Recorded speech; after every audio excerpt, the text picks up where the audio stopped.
Philippines na talaga to eh. Although si ano naman, si Kiyomi Watanabe is marami na rin sa pagkakabilidad sa Philippines na rin talaga to. Pero talagang malakas din malakas to si Tangsin ng China. Nag-umpisa po ang kanilang game kanina alas 10 ng umaga dito sa Paris, France. From 63 kilogram elimination na pinalaban natin.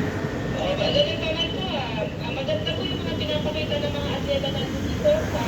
Malakas ang kanilang loob kasi marami po talagang nag-cheer every time na papasok ang kanilang pangalan, ang kanilang moves.